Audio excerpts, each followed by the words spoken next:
पंजाब में स्थित सिख धर्म के 3 तख्त साहिबान वाले शहरों को पावन शहरों का दर्जा देना पंजाब सरकार के लिए बड़े सौभाग्य की बात है।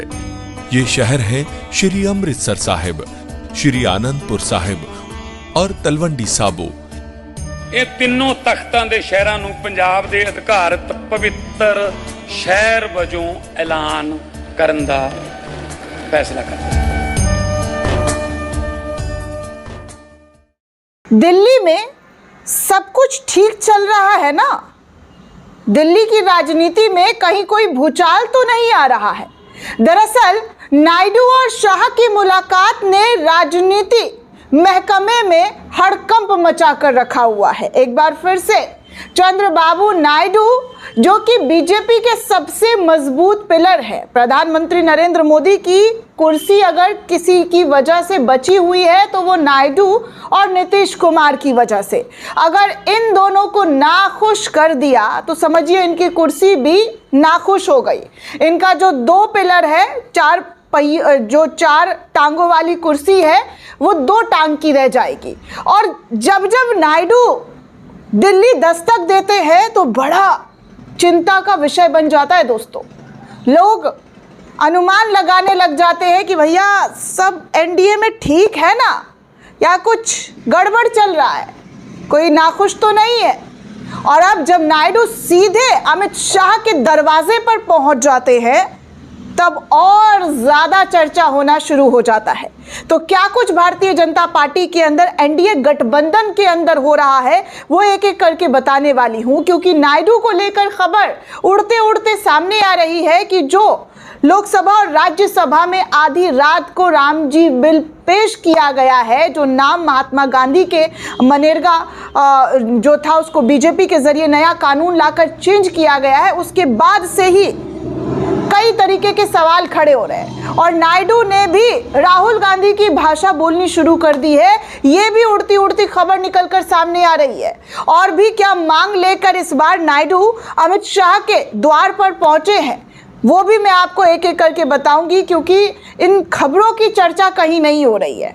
ऐसी खबरों को विलुप्त कर दिया जाता है। जब बीजेपी के सहयोगी दलों को लेकर ऐसी खबरें आती है तो कहीं से कहीं तक नजर नहीं आती है। कुछ अखबारों में छापा जाता है, लेकिन पूरी तरीके से क्लियर कट बातें नहीं बताई जा रही है।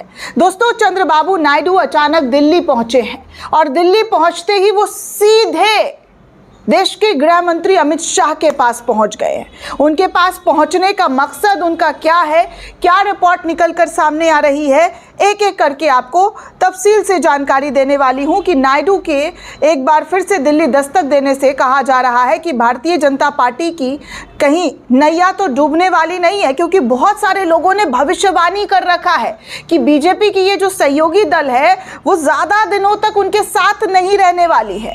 ज़्यादा दिन तक ये लोग एक साथ गठबंधन में नहीं रहने वाले हैं। यहाँ तक कि देश का जो मुख्य विपक्ष दल है कांग्रेस ने भी कई बार ये कहा है कि देखिए ये लोग ज़्यादा दिन तक सत्ता में नहीं बने रह सकते हैं, इनकी सत्ता उखड़नी ज़रूरी है। अब दोस्तों आपको बता दूं कि चंद्रबाबू नायडू दिल्ली जब आते हैं तब बीजेपी की धड़कन तेज़ हो जाती है। क्यों? तो क्योंकि चंद्रबाबू नायडू अपने डिमांड्स को पूरा करवाना जानते हैं। बार बार फंडिंग रिलीज दिल्ली आकर करवा जाते हैं। अब ऐसे में चंद्रबाबू नायडू अमित शाह से मुलाकात की वजह कुछ और भी बताई जा रही है। लेकिन सबसे पहले आपको बता दूं कि नायडू मोदी जी को कभी भी किसी भी वक्त शिकस्त दे सकते हैं, उनसे उनका पावर छीन सकते हैं। ये ताकत नायडू का है, नायडू के जो है सांसदों का है।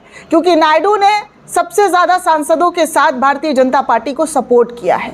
और वो नायडू जो हमेशा से हिंदू मुसलमान की राजनीति से अलग सोच रखते हैं, लोगों के लिए काम करने की बात करते हैं। और जब आपको याद होगा आंध्र प्रदेश में विधानसभा का चुनाव हो रहा था तब नायडू जो है वो खुलकर मुसलमानों के प्रति अपना बयान रख रहे थे, मुसलमानों के प्रति अपनी बातें रख रहे थे।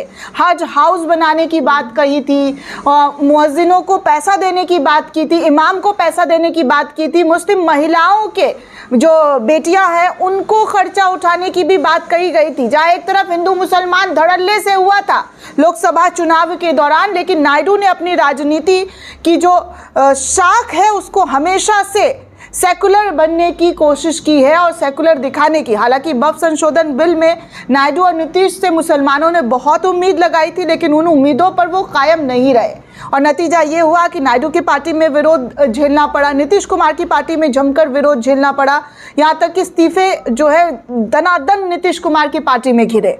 लेकिन अब जो खबर आ रही है वो ये है कि आंध्र प्रदेश के मुख्यमंत्री एन चंद्रबाबू नायडू ने नई दिल्ली में केंद्रीय गृह मंत्री अमित शाह से मुलाकात की है और केंद्र के सामने संसद में विधेयक पेश कर अमरावती का आंध्र प्रदेश की आधिकारिक राजधानी का दर्जा दिया जाए, इस तरीके की मांग जो है अमित शाह के सामने रख दी गई है। उन्होंने इसे राज्य के दीर्घकालिक विकास और स्थिरता के लिए अहम बताया है। मुख्यमंत्री ने यह भी कहा है कि अमरावती की विधायी मान्यता मिलने से राज्य और विकास को गति जो है प्रदान होगा और इसमें जो है आंध्र प्रदेश के लोगों की तरक्की होगी, लोगों की आकांक्षाएं पूरी होगी और निवेशकों का भरोसा भी मजबूत होगा। मीटिंग में दोनों नेताओं ने आंध्र प्रदेश से जुड़े प्रमुख विकास और कल्याण संबंधी पहलों की समीक्षा तक की है। दोस्तों, इस बात को लेकर जो है लगातार ये कहा जाता रहा है कि चंद्रबाबू नायडू कभी भी अपनी चीज़ों से समझौता भारतीय जनता पार्टी के सामने नहीं कर रहे।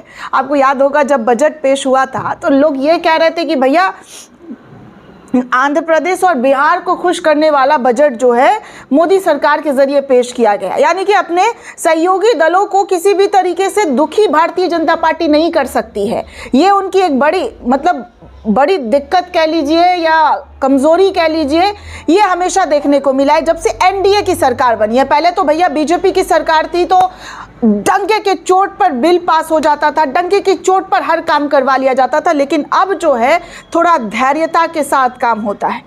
मिल बैठकर सोच विचार कर नायडू नीतीश से सुझाव लेकर उनकी हाँ हुई तभी बीजेपी आगे बढ़ती है। ये हालत है दोस्तों। चंद्रबाबू नायडू ने नीति स्थिरता पर जोर देते हुए कहा है कि अमरावती को औपचारिक विधायी मान्यता मिलने से विकास की गति में तेजी होगी और आंध्र प्रदेश के लोगों की आकांक्षाओं को पूरा किया जा सकेगा। ये निवेशकों का भरोसा भी यहाँ पर बढ़ाएगा। अपने राज्य में हाल ही में शुरू की गई BVG रामजी योजना के वित्तीय प्रावधानों पर भी चर्चा चंद्रबाबू नायडू के जरिए, जैसा कि मैंने आपको पहले ही कहा कि राहुल गांधी की भाषा जो है नायडू के जरिए बोलनी शुरू कर दी गई है। मुख्यमंत्री ने बताया है कि केंद्र राज्य वित्तीय हिस्सेदारी को 60:40 ने आंध्र प्रदेश के अतिरिक्त वित्तीय दबाव डाला है और योजनाओं के कार्यान्वयन को भी प्रभावित किया गया है, जिसकी वजह से नायडू ने इस बिल को लेकर जो है बीजेपी का सपोर्ट नहीं किया है और कहा है कि जो बिल नया कानून जो पास किया गया है उससे आंध्र प्रदेश के लोगों को दिक्कत हो रही है। मुख्यमंत्री ने वर्तमान वित्तीय स्थिति को ध्यान में रखते हुए वैकल्पिक समर्थन और लचीलेपन की भी मांग की है। उन्होंने कहा है कि केंद्र का सहयोग आंध्र प्रदेश के वित्तीय संकट से उबरने में महत्वपूर्ण है और उन्होंने सहयोग जारी रखने की भी केंद्र सरकार के सामने अपनी मांग रखी है। बैठक में राज्य में चल रहे विकास परियोजना, कल्याण योजना और हाल ही की घटनाओं पर विचार विमर्श भी अमित शाह के सामने नायडू ने किया है। इसी सप्ताह केंद्रीय गृह मंत्री अमित शाह जो है IED डेटा प्रबंधन प्रणाली का उद्घाटन करने वाले हैं। ये कदम भारत की आंतरिक सुरक्षा और काउंटर IED संरचना को मजबूत करने की दिशा में अहम जो है केंद्र सरकार के जरिए बताया जा रहा है। NS जो दोस्तों कहा जा रहा है कि इसको जो है अमित शाह जल्द ही उद्घाटन करेंगे और कहा जा रहा है कि इससे लोगों को जो है काफ़ी फ़ायदा पहुंचेगा। इस तरीके की बातें जो है अमित शाह के ज़रिए इन तमाम बातों को लेकर नायडू से चर्चा की गई है। चंद्रबाबू नायडू से मुलाकात बड़े सवाल खड़े कर देते हैं। जब मुलाकात और बात दिल्ली में होती है, धड़कनें तेज़ हो जाती है राजनीतिक दलों की कि भैया क्या हो रहा है। आखिर इस तरीके की खिचड़ी पकाने की कोशिश जो है नायडू के ज़रिए की जा रही है। तो ये तमाम चीज़ें जो है लगातार देखने सुनने को मिल रही है कि चंद्रबाबू नायडू अब जो है अपनी तमाम बातों को, तमाम चीज़ों को जो है बीजेपी पर पूरी जोर के साथ करवाने की कोशिश करते रहे हैं और उनका काम जो है वो हो भी रहा है, बीजेपी कर भी रही है, क्योंकि उनके पास और कोई ऑप्शंस दिख नहीं रहा है। कोई ऑप्शंस होता तो समझ में आता, लेकिन चंद्रबाबू के आगे मोदी और शाह अक्सर घुटने टेकते हुए नजर आते हैं। उनके मांगों के आगे अक्सर उनका जो है कमज़ोर पड़ना वो नज़र आता है। इसे कहते हैं NDA की सरकार, जहां पर मोदी जी और अमित शाह का कुछ चलता नहीं है। यहाँ पर अगर चलता है तो सिर्फ और सिर्फ बीजेपी के सहयोगी दलों का, नायडू और नीतीश कुमार का। जब चाहे तब नायडू और नीतीश मोदी की कुर्सी को हिलाने की ताकत रखते हैं।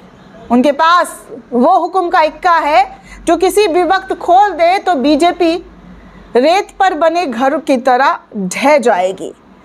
राहुल गांधी की भाषा, नायडू का बोलना अपने आप में कई सारे राजनीतिक गलियारों में हलचल मचा देने जैसी है दोस्तों। अचानक से नायडू जिस तरीके का फैसला लेते हुए नजर आ रहे हैं, उससे बीजेपी की मुश्किल ज़रूर बढ़ सकती है, क्योंकि नायडू किसी भी तरीके से बीजेपी के सामने कोई भी घुटना जो है टेकते हुए नजर नहीं आ रहे। अपनी बात को कब, कहाँ, कैसे मनवाना है, ये पूरा ट्रिक चंद्रबाबू नायडू जो है अच्छे से जानते हैं। भले ही नीतीश कुमार कभी कभी कमज़ोर पड़ जाए, लेकिन नायडू मोदी और शाह के सामने कभी कमज़ोर नहीं पड़ते हैं। जब जब आपने देखा होगा पूरी ताकत के साथ सीधे बड़े नेताओं से बात करते हैं दोस्तों।